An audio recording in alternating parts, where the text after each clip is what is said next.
What it do, folks? Storytime Tuesday. I'm excited for it because this thing took so long to do. Oh my god. If this does not get 1,000 views and 1,000 likes and praises and $1 million, I quit. I'm done. This show started out as raw and uncut, and now it's all like button up and suit and tie. So, moving forward, I need to go back to my roots. Although I did enjoy doing this, I love Storytime Tuesday. Somebody wrote in, it was a long one. But I invested so much time into doing this correctly and adding all the cuts and all the stuff and tying it up all nice and neat for everyone to enjoy. Because after this one, I will be doing things differently. I want to compile all of them together and make just one giant one. But the story where it's at, because it takes so long to get people to like contribute, and then I read it and all that other good stuff. So I got to figure out something else, because a lot of people have said that they are not good at writing, and the story time was supposed to be based on people that aren't good at writing or whatever. And I think people got discouraged. But anyways, hopefully everyone will enjoy this one. Sep and Gallazellia are at the doorstep of the cottage. What's going to happen?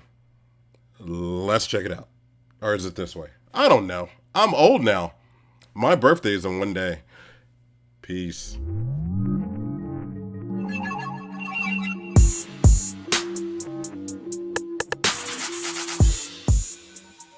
Into the cottage.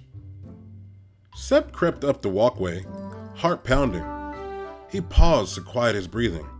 He did not know what sort of mood the fairies may be in should they be woken unexpectedly. A warm light flickered from inside the small cottage, and a powerful scent of onions and herbs grew stronger the closer he came to the door. The scent of food made the tiny elf's stomach growl so loud he stopped suddenly, eyes wide, arms held out, for fear of waking the tiny, unpredictable creatures hanging inches from his head. After a brief survey, confirmed that the fairies remained fast asleep. Sep continued placing one foot carefully in front of the other. He hoped for a glimpse inside, but the curtain hanging in the window was just thick enough to obstruct his view. Gallazellia watched the scene from behind a small boulder, tucked safely against the side of a nearby hill. Sep had tried to convince his friend they should approach the door together. After all, the little cottage looked so cozy.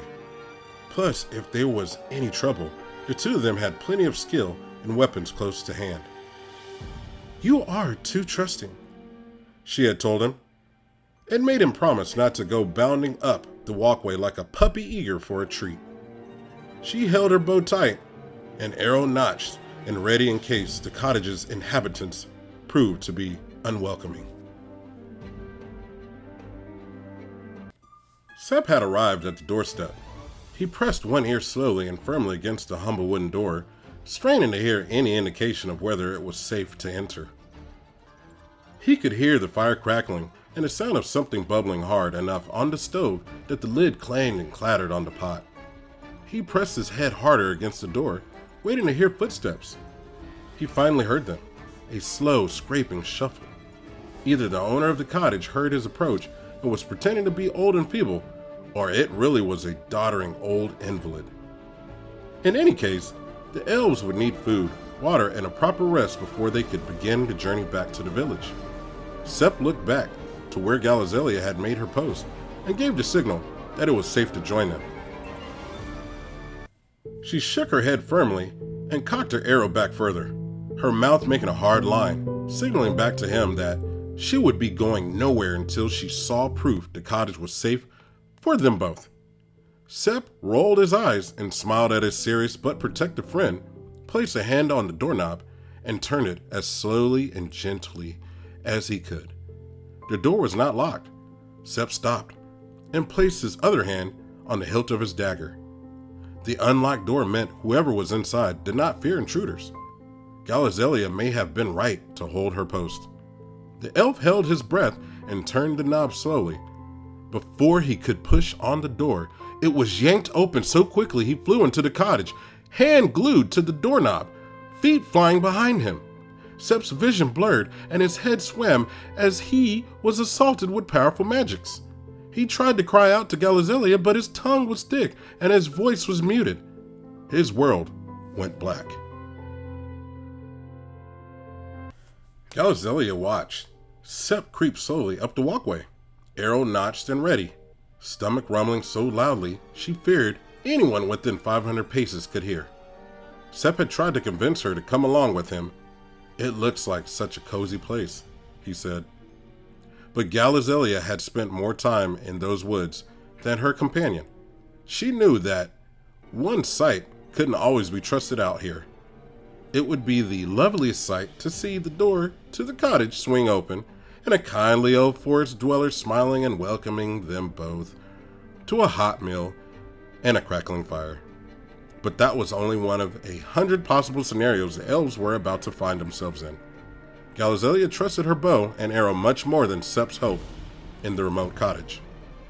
In fact, his blind faith made her all the more weary. She consoled him for some time before finally letting him make his way towards the little house. "Take care," she insisted. "We don't know what or who may be waiting inside. Ears and eyes open, mouth shut. Caution first, always."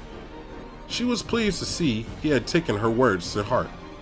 As he placed one foot carefully in front of the other, she saw him stop so suddenly her heart skipped a beat. She narrowed her eyes, squinting to search the scene for what made him stop. In her focus, she saw the hanging lanterns surrounding the cottage weren't lanterns at all, but fairy cages. She drew a deep, ragged breath and cursed silently. Fairy cages meant a spell weaver dwelled within the cottage. Would Sep even know that? How could he, when he had been raised behind the wall of a castle? Yes, he had proven himself brave, determined, and skilled in his short time since leaving the kingdom, but there was no doubt his education about the real world was lacking. She steadied her breathing and watched him creep forward and finally arrive at the doorstep. He seemed to be pressing his head against the door. Listening for clues, Gallazellia was pleased to see him take the extra caution before entering. He must have heard something encouraging, because within a short time Sep had turned back to offer up a signal to come join him. But now she knew what Spellweaver was about. Gallazellia could not consider leaving her post. She signaled back for him to continue without her. He then stood for seemed like ages when suddenly the door flew open and he was jerked inside.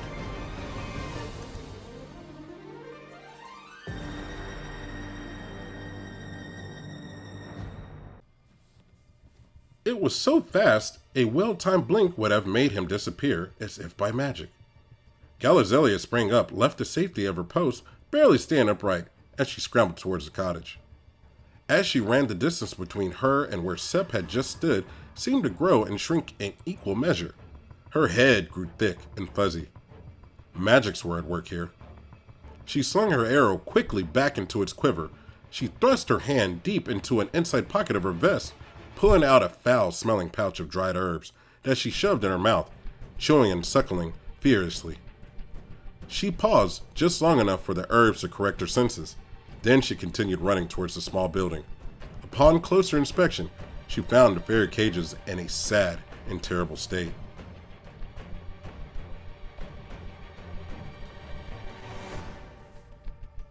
Covered with cobwebs and dust, the fairies inside reduced almost to bones, wings paper thin. The spell weaver was sucking the tiny creatures dry to fuel the magics in and around the dwelling. As Gallazellia leapt towards the door, it sucked into itself with a loud pop and vanished from sight. She flew to the nearest window, began banging with all her might, when a blinding pain halted her. Her hands felt like she had bashed them against granite. Looking again, the cottage began to warp and change before her eyes, chewing her pouch harder than ever before. She pinched her arm to be sure she hadn't fallen under the spell of the weaver's tricks. But no, she was still awake. The herbs were doing their job. It was the illusion that broke before her eyes. An image that had drawn Sep in so well melted away to reveal a hollowed out lump of granite, not much more than a cave. Sealed at the small entrance with a large stone smeared with substances the elf didn't want to think about while her companion was trapped inside. Gallazellia stood, panting, and dropped to her knees, crying out, "Sep!" before collapsing on the hard rocky ground, tears wetting the dry soil.